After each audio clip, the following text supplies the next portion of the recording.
नमस्कार, मैं हूं आंचल सिंह और आप सभी का स्वागत है हमारे चैनल पर। पीएमसी बैंक घोटाले में जब से संजय राउत की पत्नी वर्षा राउत को ईडी का समन मिला है, संजय राउत बौखलाए हुए हैं।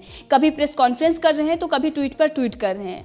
इससे पहले हमने देखा कि एक ट्वीट उनकी तरफ से किया गया था कि आ देखें जरा किसमें कितना है दम, और उसके बाद उनकी पत्नी 5 दिन का वक्त मांगती है, 5 दिन से ज़्यादा का, क्योंकि 5 जनवरी तक का वक्त मांगा गया है। तो आप समझ सकते हैं कि किस प्रकार से डरे और घबराए हुए हैं। अगर आपने कुछ गलत नहीं किया है तो आपको ईडी का सामना करना चाहिए, लेकिन ईडी का सामना नहीं कर रहे हैं, अपने सामना में भड़ास निकाल रहे हैं। दूसरी तरफ ट्विटर पर लगातार ट्वीट कर रहे हैं। एक ट्वीट उनके तरफ से किया गया है और अब तो मीडिया पर भी निशाना साधा जा रहा है और ये कहा जा रहा है कि गोदी मीडिया गलत चीजें फैला रही है और हमें बदनाम किया जा रहा है। तो अर्णव गोस्वामी मामले में आपने क्या किया था? झूठी प्रेस कॉन्फ्रेंस करके पूरी रिपब्लिक टीम को आपने बदनाम किया। कोई भी मामला नहीं बनता था, उसके बाद भी आपने उठाकर जेल में डाल दिया। केंद्र सरकार ने तो अभी आपको बख्शा हुआ है, अभी आपको जेल में नहीं डाला है, तो ये आपको शुक्रगुजार होना चाहिए केंद्र सरकार की। लेकिन जो ट्वीट संजय राउत ने किया है उस बारे में हम बात करते हैं। उन्होंने मीडिया को घेरते हुए ये कहा है कि हमें लगातार बीजेपी और उनकी जो मीडिया है, गोदी मीडिया, वो लगातार बदनाम कर रही है। अब इसके साथ उनका जो ट्वीट है उसमें उन्होंने ये लिखा है कि लोग जानते हैं कि कैसे राजनीतिक बदले के लिए पिंजरे वाले तोते छोड़ दिए हैं। मेरे परिवार का नाम गलत तरीके से पीएमसी और एचटीआईएल घोटाले से जोड़ा जा रहा है। इसके साथ ही उन्होंने जो आरोप लगे हैं उसको उन्होंने बताया है कि गलत है। तो अगर गलत है तो आपको ईडी का सामना करना चाहिए। फिर आप वक्त क्यों मांग रहे हैं, क्यों भाग रहे हैं? आप सभी को जाकर जो भी डिटेल्स हैं, जो आपने कर्ज लिया था, आपका ये कहना है कि कर्जा लिया गया था, जबकि ईडी ये कह रही है कि आपको इसका फायदा मिला है, तो वहाँ पर जाकर आपको चीज़ें स्पष्ट करनी चाहिए। जो डिटेल्स हैं, आपने कौन सी प्रॉपर्टी के लिए कर्जा लिया, इन सब चीज़ों की डिटेल्स आपको ईडी को देना चाहिए। लेकिन आप ईडी को डिटेल्स नहीं दे रहे हैं, आप पूछताछ के लिए पहुँच नहीं रहे हैं, बल्कि प्रेस कॉन्फ्रेंस करके मैं नंगा आदमी हूं, मुझसे पंगा मत लो, बीजेपी के नेता इतने भ्रष्ट हैं, बीजेपी के नेता भ्रष्ट हैं, बीजेपी के मंत्री भ्रष्ट हैं, उससे जनता को लेना देना नहीं है। वो जांच होगी, उसमें वो आएंगे, वो दूसरा मामला है। लेकिन यहां पर आप भ्रष्ट हैं। आप पहले अपनी सफाई पेश करिए ईडी के सामने जाकर और अपने आप को बेगुनाह साबित करिए, जिस प्रकार से अर्णव गोस्वामी और उनकी टीम लगातार करती आई है। कोर्ट में हर बार आपको करारी हार मिल रही है, हर बार आपकी हार हो रही है, क्योंकि आप गलत थे और आपने झूठ का सहारा लिया, आपने षड्यंत्र रचा। और जब आप पर अब सच्ची जांच हो रही है, जब सच्चाई सामने आ रही है, तो आप बौखला रहे। आपको भी उन सभी चीज़ों से गुजरना पड़ेगा जिन चीज़ों से अर्णव गोस्वामी, कंगना रनावत को गुजरना पड़ा, और उनकी जीत हुई, क्योंकि उनको ये पता था कि वो सही हैं और वो सच्चे हैं। तो आपको भी ये पता अगर है, आप सही हैं, सच्चे हैं, तो आपको भी उन सब चीज़ों से गुजरना होगा और उसके बाद सत्यमेव जयते। अब यही रिपब्लिक टीम भी कह रही है, रिपब्लिक भारत के रिपब्लिक टीवी के जितने भी पत्रकार हैं वो साफ ये कह रहे हैं कि अर्णव गोस्वामी मामले में तो हमने ये सारी चीज़ें की, जो रिपब्लिक टीवी पर जो कुछ भी कहा गया, जिस प्रकार से आरोप लगाए गए, हमने सच्चाई सामने रखी। अभी तक भी हम कानूनी जो पचड़े हैं उसमें पड़े हुए हैं, लगातार हम पूछताछ के लिए भी जा रहे हैं, सारी चीज़ों को फॉलो कर रहे हैं, संविधान और कानून के तहत काम कर रहे हैं। तो संजय राउत को इतनी बड़ी दिक्कत क्यों आ रही है? संजय राउत से यही सवाल पूछा गया था और संजय राउत इस पर बौखला गए हैं। सामना में भी उन्होंने ये लिखा है कि हमें संविधान ना सिखाया जाए, उस पर भी हम बात करेंगे। लेकिन उन्होंने जो ट्वीट करके ये कहा है कि हमारे परिवार का गलत नाम लिया जा रहा है। अगर लेन देन हुई है तो नाम लिया जा रहा है, अगर लेन देन नहीं होती तो कोई भी आपसे नाम क्यों पूछता? माधुरी राउत और इसके बाद प्रवीण राउत, जिनसे ये कनेक्शन है, उस पर भी किरीट सोमैया ने बड़ा खुलासा किया है और जिसके बाद ये बौखलाए हुए हैं और इसी को लेकर इस प्रकार से ट्वीट किया जा रहा है। संजय राउत ये कह रहे हैं कि मैं चुनौती देता हूँ, अगर आरोप साबित नहीं हुए तो कानूनी कार्रवाई का सामना आपको करना पड़ेगा। आप आरोप साबित करें, नहीं तो कानूनी कार्रवाई की जाएगी। उनके तरफ से ये कहा गया है। इनफ इज एनफ, समझने वालों को इशारा काफ़ी है, ये उनके तरफ से लिखा गया है। समझने वाले की कोई ज़रूरत नहीं, आपने साफ साफ सारी चीज़ें लिखी हैं। अब इससे पहले अगर हम ध्यान दें तो एक और भी मामला आया था, बॉलीवुड का मामला था, ड्रग्स का मामला। करण जौहर के घर पर पार्टी होती है और उसके बाद एसीबी पूछताछ के लिए बुलाती है, लेकिन उससे पहले करण जौहर लीगल कार्रवाई करने के लिए, कानूनी कार्रवाई करने के लिए बड़ी धमकी दे देते हैं और उसके बाद हमने देखा कि सच्चाई क्या था। तो जो लोग डरे होते हैं वो सबसे पहले कानूनी कार्रवाई करने की ही धमकी देते हैं, ताकि किसी न किसी से किसी तरीके से सामने वाले को डराया जाए और कोई भी मीडिया इस बारे में बात ना करे।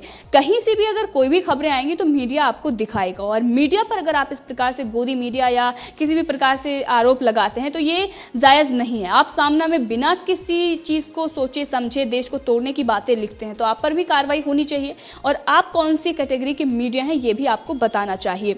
अब इसके साथ ही अगर हम बात करें तो अपने इस चेतावनी भरे संदेश के साथ संजय राउत ने ट्वीट किया है और उसमें जय महाराष्ट्र भी उन्होंने लिखा है, और इसके साथ बीजेपी किरीट सोमैया, अमित शाह और अपने पार्टी के जो मुखिया हैं मुख्यमंत्री उद्धव ठाकरे और उनके बेटे आदित्य ठाकरे को टैग किया है।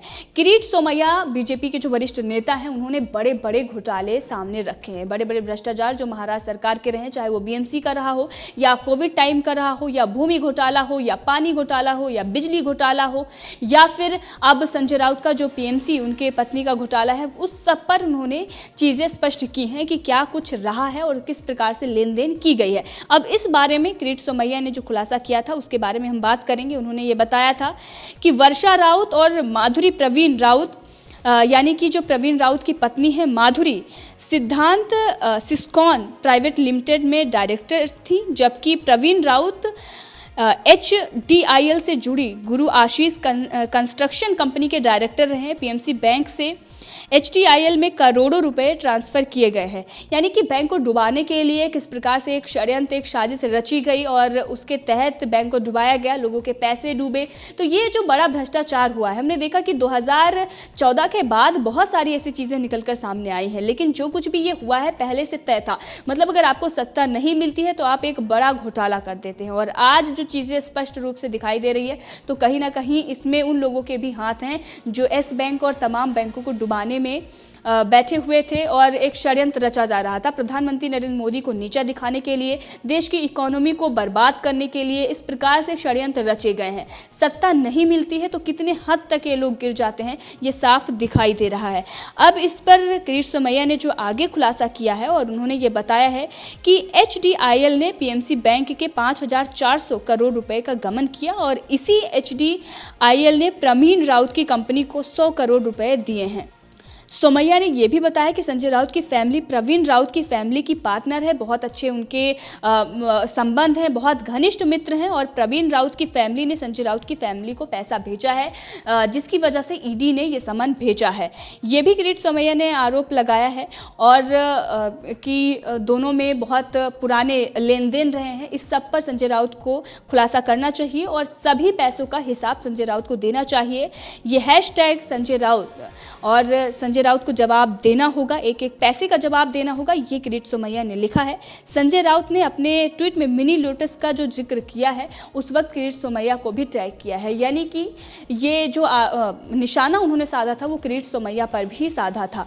तो मीडिया के साथ साथ बीजेपी के नेताओं पर इस प्रकार से सवाल उठाए हैं संजय राउत ने, लेकिन संजय राउत कितने डरे और घबराए हुए हैं इसी से पता चल रहा है। अब इस पर सोशल मीडिया पर लोगों की अपनी प्रतिक्रियाएं भी आ रही हैं, उस पर भी हम बात करेंगे, लेकिन सामना में जो कुछ भी इन्होंने लिखा है उस पर भी एक बार नज़र डाल लेते हैं कि सामना में इन्होंने क्या कुछ लिखा है।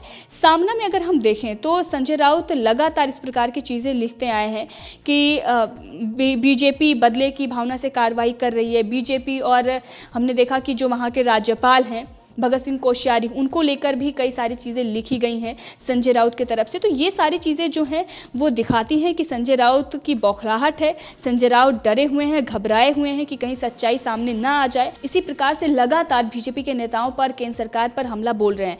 अब उन्होंने जो सामना में लिखा है, भारतीय जनता पार्टी और उनके नेताओं पर निशाना साधते उन्होंने लिखा है कि ईडी के नोटिस के बाद संजय राउत ने सामना के जरिए बीजेपी नेताओं से ये सवाल किया है कि क्या देश में सिर्फ भाजपा वाले ही रोज गंगा स्नान करते हैं, बाकी लोग गटर स्नान करते हैं? ऐसा है कुछ। संजय राउत लगातार बीजेपी के नेताओं पर इस प्रकार से हमला बोल रहे हैं, लगातार उनको निशाना बना रहे हैं, क्योंकि उनको पता है कि जो उन्होंने गलतियां की हैं, अगर इस प्रकार से बयानबाजी करेंगे तो उनको ऐसा लग रहा होगा कि बीजेपी के जो नेता हैं उनको इस बात का डर होगा कि कोई बड़े खुलासे हैं, बड़े भ्रष्टाचार हैं जो सामने आ जाएंगे। ये सारी चीज़ें उनकी तरफ से की जा रही हैं। तो जो कर नहीं तो डर नहीं, इसका भी जिक्र उन्होंने सामना में किया किया है, लेकिन बीजेपी के जो नेता हैं वो अड़े हुए हैं। उनका ये कहना है कि जो सच्चाई है वो सामने आएगी और इसीलिए लगातार बीजेपी के जो नेता हैं वो इस बारे में सवाल पूछ रहे हैं संजय राउत से और ये कह रहे हैं कि इस पूरे मामले में संजय राउत आकर जनता को बताएं। किरीट सोमैया लगातार इस मामले में ट्वीट कर रहे हैं।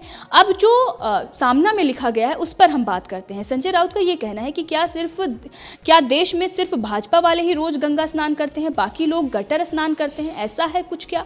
शिवसेना के बारे में अगर कहना हो तो कर नहीं तो डर नहीं जैसी बातें ठीक लगती हैं, लेकिन कर करा के साफ सुथरा बने रहने वालों में से हम उनकी औलादे नहीं हैं। जो किया है उसकी जिम्मेदारी भी लेने के लिए हम तैयार हैं। इसका सबसे उत्तम उदाहरण है कि बाबरी का विध्वंस। इसे हास्यास्पद ही कहना होगा कि उस रण से जो भाग गए थे, कर का और डर का उदाहरण दे रहे हैं। अब जब बीजेपी के नेताओं की तरफ से ये कहा गया था कि कर नहीं तो डर नहीं, तो शिवसेना क्यों डर रही है? अब वो बाबरी मस्जिद को यहाँ पर लेकर आते हैं। अगर आपने बाबरी मस्जिद का विध्वंस किया तो आज तो आप बोल रहे हैं कि सेकुलर हैं और तमाम चीज़ें आपकी तरफ से की जा रही हैं। तो वो बाला साहब ठाकरे के दिन थे, वो शिवसेना आज नहीं रही। आज जो शिवसेना है वो सोनिया सेना बन चुकी है। तो अगर आप इस प्रकार से बातें करेंगे तो जनता भी समझ रही है कि उसी विचारधारा पर, उन्हीं के कदमों पर अगर आप चल रहे होते तो ये सारी चीज़ें आपके मुँह से शोभा देती। लेकिन अब इसको लेकर संविधान हमको मत सिखाओ, इस तरीके की चीज़ें सामने में लिखी जाती हैं और ये कहा जाता है कि अगर सरकार गिराने के लिए ईडी का इस्तेमाल किया गया है तो हम डरने वाले नहीं हैं। सामना में ये बाकायदा संजय राउत ने लिखा, उन्होंने कहा कि ईडी का इस्तेमाल करके महाराष्ट्र सरकार को गिराया जा रहा है।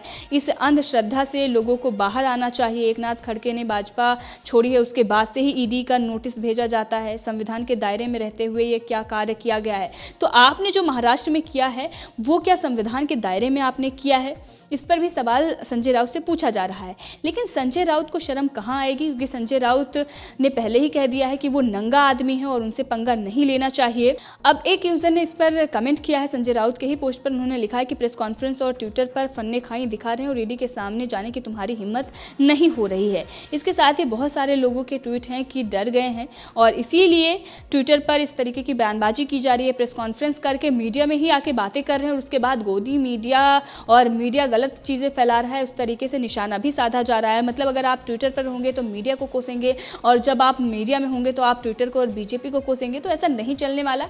जो आपने किया है, जो लेन देन हुई है, उसको आपको आना चाहिए। ईडी पूछताछ के लिए आपको बुला रही है। सारी जो कानूनी प्रक्रिया है उसको पालन करते हुए सारी सच्चाई आपको बताना होगा। इस प्रकार से बचने से या ट्वीट करने से आप नहीं बच सकते हैं। तो संजय राउत जो कुछ भी कर रहे थे, जिस प्रकार से उन्होंने कंगना रनावत, अर्णब गोस्वामी पर कई हमले किए, कार्रवाई भी की गई, अब उसको लेकर एक अलग ही मीम बनाया जा रहा है। ये कहा जा रहा है कि जब कंगना रनावत को नोटिस पर नोटिस भेजा जा रहा था तो क्या वो कानून के दायरे में था, क्या वो संविधान का पालन कर रहे थे, जबकि कोर्ट में भी इनको मुँह की खानी पड़ी है। लेकिन ईडी का जो समन मिला है वो सिर्फ पूछताछ के लिए है और वो लेन देन हुई है ये भी वो मान रहे हैं। और उनका ये कहना है कि ये हमने कर्ज लिया था। तो अगर आपने कर्ज लिया था, जैसा कि मैंने आपको पहले ही बताया, तो डिटेल्स आपको देनी चाहिए। जब आप इस बात को मान रहे हैं तो पूछताछ के लिए आप जा क्यों नहीं रहे, आप भाग रहे हैं।